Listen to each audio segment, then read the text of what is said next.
Kicking off the list at number 10, skincare routines. For a long time now, having pale skin in Europe meant that you were among the wealthy, because in the 17th and 18th century, this suggested you can enjoy the indoors. You didn't get sunburns working outside all day, aka wealth. Keep in mind, this was long before sunscreen was ever even a thing, so at the time, the best thing to wash your face with was something called chemical wash. That was a mighty wash. This thing packed a punch, that's for sure. This wash would ideally get rid of sunburns, pimples, ringworms, smallpox, scurf, or morphew. I don't even know what scurf is, but it sounds awful. I don't want it. And your skin afterwards would be pale and literally glowing. Thing is, all these foundations were made with old-timey, horrible, poisonous recipes. One of these facial creams, I swear, I'm not making it up, was literally this. Steep the lead in a pot of vinegar and rest it in a bed of horse manure for at least 3 weeks. What? I'm trying to get rid of bags under my eyes. How am I supposed to steep lead? What am I, Walter White? I don't know how to steep lead. I can barely steep tea, let alone lead. Moving on, I'm upset. Number 9, natural or painted. Today the internet is full of makeup tutorials in every corner. Doesn't matter what style you're looking for, help is now available. You can learn how to draw on eyebrows while listening to a true crime story. You know what I'm saying? It's perfect. The makeup game is crazy, but back in the 1800s, you only had 2 looks to choose from, really. You had the painted look or the natural look. Natural was light on the makeup, more of a paste look than anything, almost like you're a Victorian painting, you know? One of those. But to achieve the lighter look, Europeans would use actual paint, like paint. Just lead-based paint. And the most important part of applying this is that you can't smile. You can't even move at all. Any emotion will cause the paint to literally crack. Again, that's why all these paintings are so serious. Madame X, the portrait of Virginie Amélie Avegno-Gautreau, originally painted back in 1884. At first, Sargent made the woman's strap slipping off her shoulder. That was a little, scandalous, little oopsies. That was deemed too scandalous for the upper class society around him back in the 1800s, so John had to literally repaint these straps back on. Yeah, backlash was so strong, John had to move after he sold the painting. The guy left Paris because of spaghetti straps. What a nightmare. But this is what I'm talking about. You start drawing veins on pale skin, people would lose their mind. Love that pale veininess. Number 8, beauty patches. 1800s beauty patches came in many different shapes and sizes. Take this portrait from 1755, for example. Joshua Reynolds painted Charles IX, Lord Cathcart, rocking a pretty large beauty patch. The guy literally looks like the rapper Nelly. That's massive, it looks like a band-aid on his cheek. Whereas other fabrics used in the 18th century were much smaller. They were tiny circles, hearts, stars. If you found this, you'd think somebody was gearing up to go to an Arctic Monkeys concert. They were often used to cover up smallpox scars. They were made out of silk velvet and they were applied with glue. Now the patches were dark black to make the pale pop, but the location of where these went also had purpose. A beauty patch in the corner of your eye meant that you had a lot of passion. On the forehead, that was meant to be majestic, and a dimple patch, oh, well, you're a cheeky one. That's the scandalous one you are. The position of these patches could also determine your political allegiance. Historian Joseph Addison took notes on these positions when observing 2 parties from the 1800s. One party had patches on the right side of their face and the other had the opposite. That's like switching jerseys back in the 1800s. You're like, this team sucks. Number 7, propeller hats. Okay, I'm coming for hats in this video, it seems. Sorry about that. Propeller hats in Super Mario, very practical. A lot of Goombas, sudden gusts of wind, plus a few warp pipes. You're gonna need a lift or two, right? Fair. The summer of 1947, not that windy, folks. Not windy enough for propeller hats, I'll tell you that for free. Why are teens in the 40s wearing airport runway anemometers on their heads? Why? We don't need to know the wind velocity outside, just go eat some ice cream. Well, it started with a cartoonist named Ray Faraday Nelson. See, he used this propeller hat in a cartoon, and then later on at a sci-fi convention, he had the cartoon there with a real-life propeller hat. And everyone was like, what, how? How did he just do that?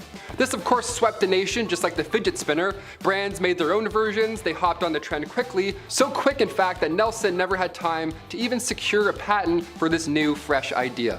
Yeah, it was too late. He didn't get a dime from the hats, and we didn't get the gift of solo flight. So let's call it even, Ray. Number 6, ruffs. With silken coats and caps and golden rings, with ruffs and cuffs and farthingales and things. Taming of the Shrew, Act 4, Scene 3. Ah yes, the theater and the ruff. Well, not that rough, but quite literally theater in a ruff. A ruff, I sound like a dog. A ruff, or also known as the Elizabethan collar, was an interchangeable piece of cloth that could itself be laundered separately while keeping the wearer's gown from not being soiled at the neckline. Long story short, no Chef Boyardee spilling out of your mouth and down onto your clothes. Hey, that's a good idea. The stiffness of the garment forced upright posture and poise. Most ruffs could only be worn once due to its longevity and structure. Made out of a very fine material like silk, their light and delicate material, design, and size led them to become a symbol of wealth and status amongst the upper class. There was even a time where blue dyed ruffs were against the law in England, since it resembled Scotland's colours on its flag. It shall only be of two primary colours, yellow and blood. Oh, red. Number 5, smoke break jackets. Here we go. Hey, remember Hugh Hefner? Yeah, not only did he treat women like shit, but he also dressed like it completely. Yeah, rather fitting if you ask me. Guy would wear a stinky maroon colored jacket and then sit there and blow smoke in your face all night. What an icon. Guy changed history. He would wear what's called a smoking jacket. That's what this garbage is. They were around in the 1600s, but they really peaked popularity in the 1920s, when Hugh was like 56 years old, you know what I mean? These jackets were designed for gentlemen, I mean obviously, you know, they were designed as bathrobes with class. They were made of this velvet cloth, perfect for soaking up cigar smoke and further accusations. God rest his soul. He really left his mark in history, didn't he? Number 4, corsets. Okay, we know literally everything about these things, but you don't, so listen up. If you have to put your foot in the middle of my back to lace me up, yeah, it's too tight. Or is it? A stiff and rigid piece of clothing that I could definitely use for my posture.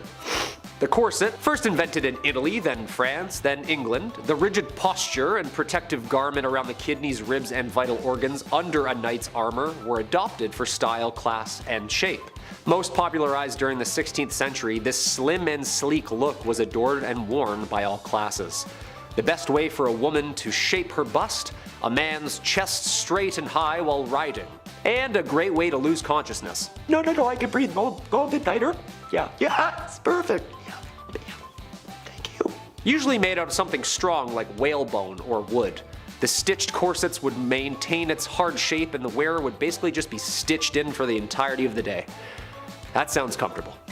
Number 3, bustles. So while corsets are one nightmare, bustles are just an entirely new thing. Tiny waist wasn't enough, eh? Had to get big old dump trucks as well.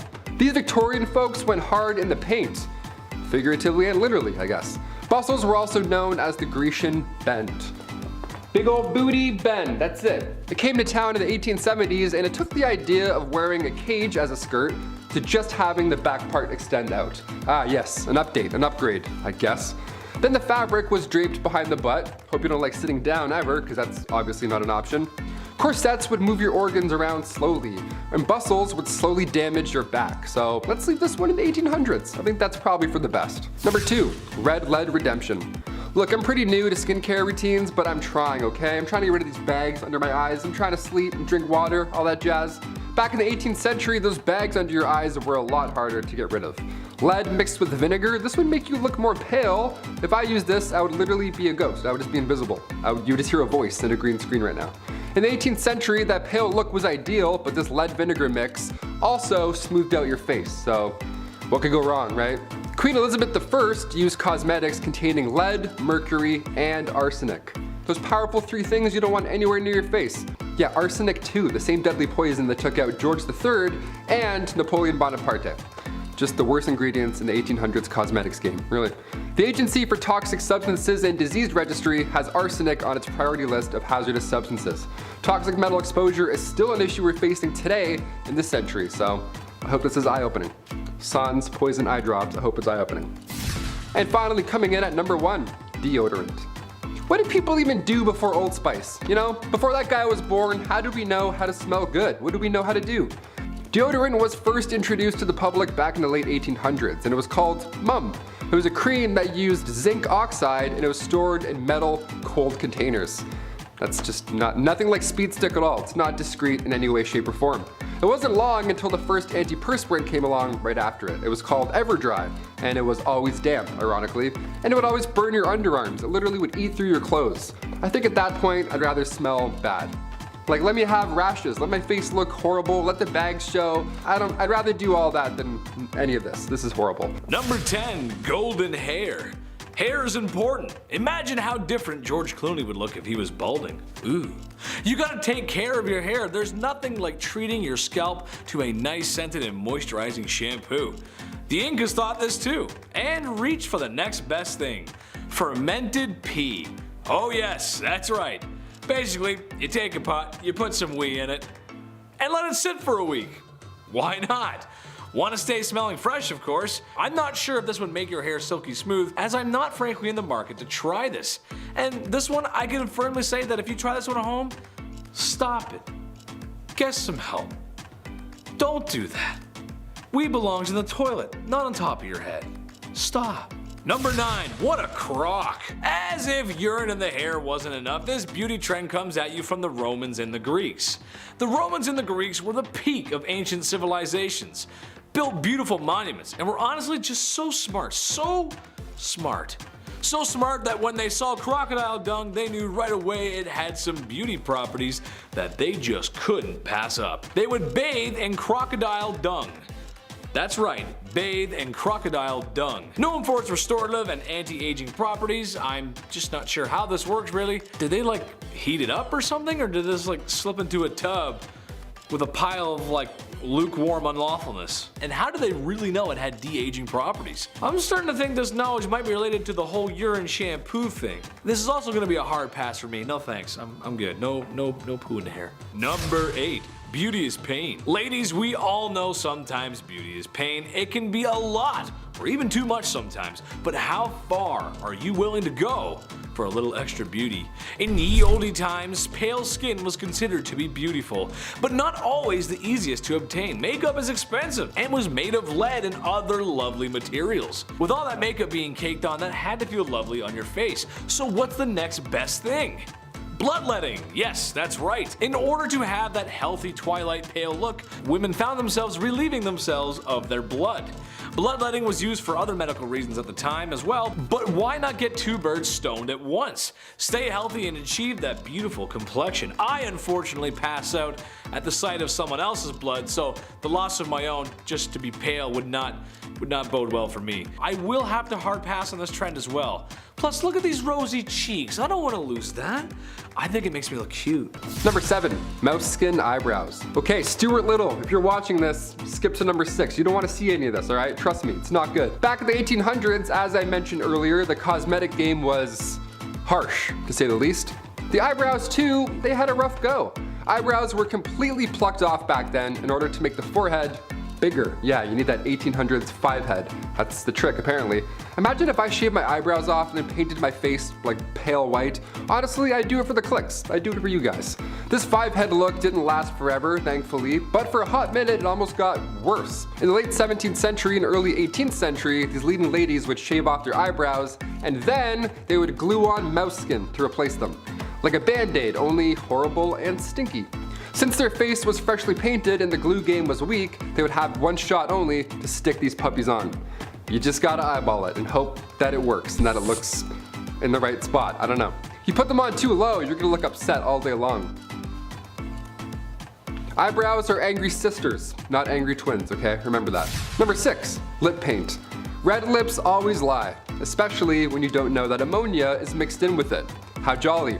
Back in the Victorian era, the pale look, red lips, beauty marks, you were trying to look like a literal queen. That was the whole point. So women in the 1800s would either make their own compound themselves, which didn't work obviously, or if they had some money, they would buy some. The main ingredient in these days were not ideal. Crushed up insects, which already could cause allergic reactions when applied to your lips, but the ammonia mixed in really put the nail in the coffin at that point. Ammonia and crushed bugs? What am I, Oogie Boogie? What am I making here? What am I plotting? Number 4, deadly nightshade. Macbeth's soldiers used deadly nightshade to poison their enemies. And during the Victorian age, women would apply nightshade to their eyes, just so they look nice. Awesome, so this is horrible. Let's talk about it. The pupils would become larger after this, okay? That was the whole point of putting poison in your eyeballs. The thing that makes deadly nightshade so commonly known is the sweetness of the berries. Have you ever been outside and you see a berry and like 30% of you really wants to eat that berry? Well, curiosity kills. Deadly nightshade can be found in Europe, Asia, and Africa. It grows purple flowers in groups of 3, along with those inviting purple berries. Just 2 to 4 berries can kill a human being, so don't. When in doubt, just don't eat them.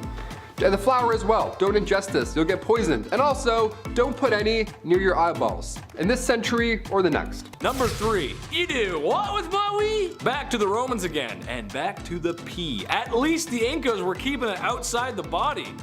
I guess. Romans wanted a clean mouth, and there wasn't any minty fresh mouthwash to reach for. So, what do you use? Wee. Lots of wee, specifically Portuguese wee. It was just the most sought after. Now, I'm not a doctor, but I feel like there was more wine drinking than water drinking in Rome.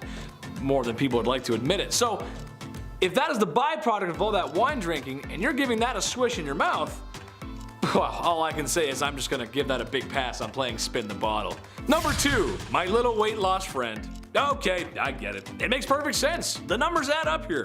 But all I'm gonna say is the chief knows medicine, and he said this is a hard pass for me, and it ain't it. If you want to shed that extra winter weight and be beach body ready with minimal effort and still enjoy deep fried chocolate bars, then you have only one thing to do, and that is swallow tapeworms, where a tapeworm will grow inside your body and help eat those unwanted calories. Trouble is, you can get very sick, and if the tapeworm attaches itself to something that is, well, vital for your living, you're going to have a bad time. You'll get sick. Just don't do this one, please. Don't swallow tapeworms, please. Don't do it. Number 1, I spy some great complexion. Arsenic cookies. I'm just gonna be blunt with this one. Women were eating arsenic cookies for their complexion. You could straight up just walk into a Sears in 1902 and just buy some. It says it's safe on the box. For people who aren't familiar with arsenic, it's poison. Spies often carry one in pill form to unalive themselves in case of capture. At this time in history, it was no secret what arsenic was. This is just kind of weird, like putting ketchup on your eggs. Kind of weird. That's just a joke. We're having a debate here in the office, and I'm just curious to see who does that. But back to the poison. It was not safe, and over time, with lots of exposure, you can get very sick. It's arsenic, it's poison. Don't do that one either. Why? That's just wrong. Oh man. At number 10, painting veins. Back in the 17th century in Europe, many people believed that extreme paleness was just the hottest thing. If you looked whiter than a ghost, then you were like the Megan Fox of the town. Many women were obsessed with finding new ways of making themselves look pastier than a white wall, and some of their methods were actually surprisingly creative. The cosmetic skills of women back then were actually pretty impressive, I must say. Wealthy aristocratic women were the ones who took part in this pale trend the most. They wore dresses with plunging necklines to show off the girls, and they painted themselves white using a powder. Frankly, this powder made them look pretty artificial, like you could tell that they weren't actually naturally that white, so to solve this they came up with a new beauty trend: drawing veins. Women would draw veins on their mommy milkers using a blue color to mimic the look of translucent skin. It's crazy to think how far we've come from this, because back then people were trying to look as pale as possible, and now we have people tanning themselves so much that it causes controversy. At number 9, tiny teeth. During the Renaissance, fashion and beauty standards were changed drastically from what was popular in the years before. So much in society changed over this period of time, like what was seen as beautiful or desirable. Things like certain body types and other physical attributes had their own trends, but one of the weirdest physical beauty trends from back then had to do with teeth. Back then, the ideal woman had wide hips, a small waist, long legs, and small teeth. Yeah. Teeth had an ideal size. To people back then, the smaller the teeth, the more desirable you were. Why? I don't know. Because people are weird, I guess. Some people would even go as far as to file their teeth down to make them smaller so that people would see them as more attractive. Now, I can imagine that this would be a very painful process. Like if you've ever chipped a tooth, then you know that uncomfortable, almost cold sensation of a broken tooth, so imagine that, but on all of your teeth. Yeah, you can count me out. Before we carry on talking about some of these strange things people did to be the belle of the ball, and yeah, there were some really weird things, why not take a moment to leave a like on this video if you're enjoying it so far, and while you're at it, consider subscribing to the channel to see more videos like this one. At number 8, nails for days. These days, people get their nails done all the time. I love seeing crazy nail art videos online because they're often so creative. Some of the most fascinating ones are the crazy long nails. I don't think I could ever rock those, but I still admire those who can. The beauty trend of having long nails, though, isn't a new thing. It's been a symbol of beauty and status for many, many years, like years ago in China. Back then, having super long nails was seen as a way to show off your wealth and status. The average nail length amongst Chinese aristocrats was up to 25 centimeters or nearly 10 inches. This was all their natural nails too, and in order to protect their insanely long nails from breaking, they wore nail guards made out of gold. Not only did that protect their nails, but it was also another way of showing off their wealth because not everyone can live their lives wearing gold cages on their fingers. As you can imagine, having nails that long made it so you could barely do anything with your hands, and so that's why these aristocrats had servants, so they could perform the tasks that someone with super long nails couldn't. But would you ever want to have nails that long? Number 7, mice flavored toothpaste. It's ancient Egypt. Life is great. You got the pyramids, you got the Nile River, and you got some guy who claims to be a doctor and he's pulling out the brains of your last king through his nose so he can be mummified for the afterlife. That's just awesome. Just another day under Ra's warm sand. Egyptians just knew how to live, and they knew dental hygiene was important. So they came up with toothpaste. Sore tooth? Try this toothpaste. What was this toothpaste made of, you ask? Well, it was made of crushed mice, of course.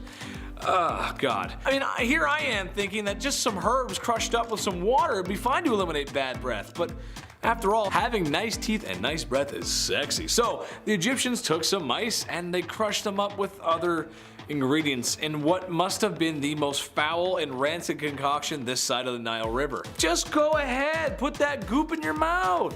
You'll look okay, you'll look great after. Oh, just brush it on there, smells great. Oh, that's amazing. Number 6, pearly blacks. Here's another beauty trend brought to you by the horrifying things we as human beings can do to a mouth. In Japan, there's a practice called ohaguro, which just translates to blackening of teeth. Japanese women would essentially, over time, dye their teeth black. Another dual purpose, as it was thought to preserve teeth in old age, and was seen as a sign of beauty. Something that separates humans from beasts, or so they thought. The dye itself was similar to some inks, as the process involved dissolving iron, vinegar, and some oils. After this process, a concoction is made that is a non-water soluble and acts like a dye when applied to the teeth. Yet again, as a semi-charming internet host, I am going to pass on this opportunity. Plus, who am I to judge? Japan has given us lots of fun stuff, lots of great stuff. They're awesome. Mario, Zelda, Little Mac? Basically, I'm a Nintendo nerd, so I can never speak ill of the land of my favorite games. Even if the whole black teeth thing only ended like 150 years ago, which, when you think about it, isn't that long ago. Number 5, rationing legs. World War II was a war fought everywhere, and that includes at home. Go ahead and ask your grandparents what it was like. It was only a nickel for a bus ticket, and the movies had newsreels. Yes, it's 3 o'clock and I'm ready for dinner. See, that's what they say. Go ahead and ask them, they'll tell you. Well, okay, Grandma, but on a serious note, people had to ration food for the war effort. They also had to ration other goods that you might not expect, like ladies' nylon stockings. In Britain, nylon stockings were all the rage, but the materials for such were needed for the war effort. So the Gravy Browning Company came up with a bright idea: just paint your stockings on. Some women actually did this, and sometimes would even draw on the seam with an eyebrow pencil just to make it look like the real thing. Ooh. However, I just cannot see this being a great idea. I mean, it rains a lot in Britain.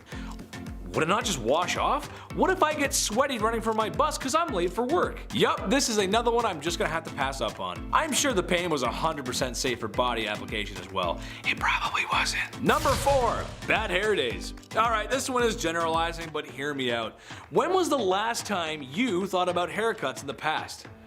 Yeah, see, you don't. That's because they belong in the past. I'm talking about popular hairstyles from the 1950s to 2000s, because honestly, there was a lot of them. And honestly, what were we thinking? We are a species that has left our own planet through science and technology. Yet, we come up with hairstyles like the beehive, the mullet, everything in the 1980s, and the most heinous, atrocious hairstyle ever, frosted tips. Sorry, Guy Fieri. The list goes on, but my point is people fully went out in public with these crazy hairstyles. I, myself, may or may not have sinned and maybe had frosted tips at one point in my life.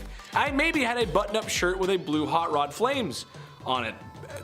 But I'm not going to tell you the complete truth. After being a part of this trend, I can firmly say I no longer want to participate in any more bad hair days or blue flamed shirts. At number 3, feet painting. Now you would think that all of the super bizarre beauty trends of the past were from way back in the day, but you would be mistaken. We saw some strange practices in the 20th century as well, especially during war times. Back in World War II, a shortage of silk and nylon in America created a bizarre beauty trend. Because these materials were needed to make things like parachutes and uniforms for troops, tights were quickly disappearing from stores. Because this was such a huge staple in women's fashion, they got creative and created a beauty trend where women would draw pantyhose arrows in their legs, dye them with different colors, and try and mimic the look of mesh tights to create an illusion close to wearing stockings. I feel like if this happened in today's time, I don't think I would be that desperate to do that, and you couldn't catch me drawing or dyeing my legs for this.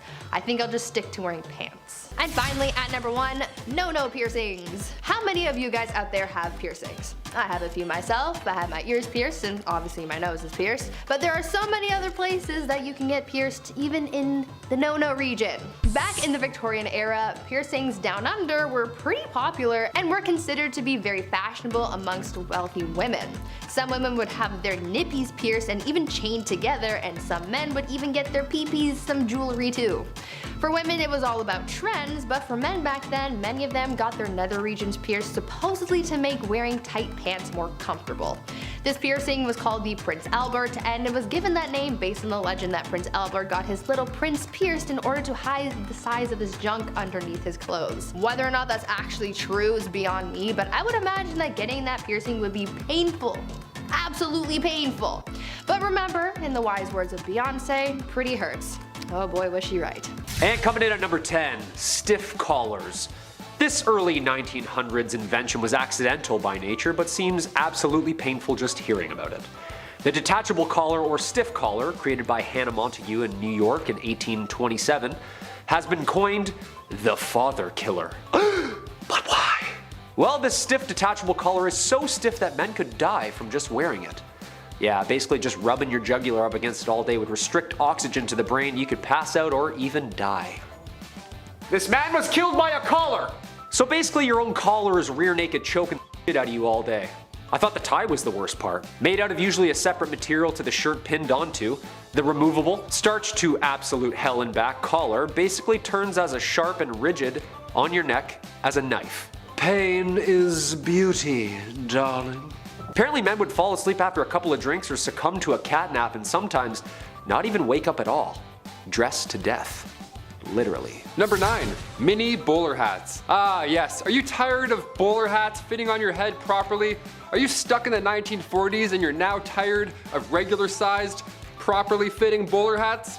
Well, fear not, old heads. Introducing mini bowler hats. Yep, that right there is fashion right there, folks. Take something that's already working and then just jazz it up, just mess it up just a little bit. This look didn't last too long because only a few could pull it off, obviously. The hat wouldn't fit on your head, that was the whole point. A hat that isn't supposed to fit. It was always sideways and like dainty, it was kind of half off. Any swift breeze comes along, good game, the hat's gone. Now you're chasing a mini bowler hat down the road like it's a silent film. Whoa, oops, sorry, my hat. Harper's Bazaar deemed the mini bowler hat one of the worst of the 1940s. Yeah, I see a lot of hats now that aren't on all the way. Drives me nuts. I just wanna put it on. It's always like about to flap off. I'm like, you're gonna lose it, man. The wind's gonna come, you're gonna lose that hat. It's a nice hat. At number 7, long neck style. In many cultures around the world and for many years, having a long neck was considered beautiful, and so many women practice neck stretching in order to attain this level of beauty. This practice of neck stretching has been most commonly done by wearing metal rings around the neck, adding more and more rings over time. This practice was first seen sometime around the 11th century in Southeast Asia. The theory behind the rings is that they're so thick that they push the head up, therefore stretching the neck, but in actuality, the lengthening of the neck is caused by the rings pushing down on the collarbones. The origin of this practice is pretty much unknown, but it is theorized that it began as a way to make women look more attractive in order to prevent getting captured as slaves. But on the other hand, some people believe that this was a way of protecting people from getting attacked by tigers. Two very different theories, but nonetheless valid. Though this practice began so long ago, it is still a traditional body modification in some parts of the world to this day. At number 6, tiny tootsies. For many years, having the tiniest feet was seen as a popular beauty trend in China. Foot binding was a big body modification practice in China that began in the 10th century AD. It is said that this whole trend started because a court dancer bound her feet, and the emperor at the time, Emperor Liu, really liked what he saw, and soon it was encouraged for other women to do the same. Soon this practice of foot binding became a huge trend, and it became associated with being able to find a husband. The practice of foot binding began when a girl was 5 or 6 years old. They would have their feet put in hot water, have their nails cut short, and have their skin rubbed with oil before having their 4 smallest toes broken, folded over, and tied down. Then their feet would be bent in the middle to break the arch, and the girl would have to walk around like that over time, crushing the heel and sole of the foot. After about 2 years, the foot would be considered ready, and depending on the size of the girl's foot by the end, this would judge how easily she'd be able to be matched with a good husband. This practice continued all the way until the 20th century, where it started to lose popularity. At number 5, long skulls. One of the most bizarre beauty trends from ancient times, at least, was the process of head shaping. This unusual beauty trend caused people in modern times to think that aliens were real when remains were discovered with oddly shaped skulls. Some people believe that we had proven the existence of extraterrestrials, but in reality it led to the discovery of an entire practice of human body modification for the purpose of beauty. The process of head shaping involves putting some kind of pressure on a baby's head so that it grows into a different shape. This was known to be done by using cloth or even boards to create the desired shape. This is one of the oldest beauty trends in history, as the earliest evidence of modified skulls come from Australia and date back between 14,000 and 9,000 years ago. The skulls that were found had flattened foreheads and very prominent brow ridges. This practice also occurred quite often in South America, where skulls with a variety of different shapes have also been found. I'm kind of glad that we don't do this anymore, because I could not imagine going through life with a cone head. I wonder how it would feel to have a head shaped like that. My neck hurts just thinking about it. At number 4, 5 head. Let's go back to the Renaissance for a bit to talk about yet another one of their super strange beauty trends. They really had a lot of weird desires when it came to appearances, and I'm certainly glad that this next one is no longer in style, and I really hope it never makes a comeback. Back in the Renaissance, it was believed that girls with high curved foreheads were the most beautiful, but obviously not everyone can be built like that.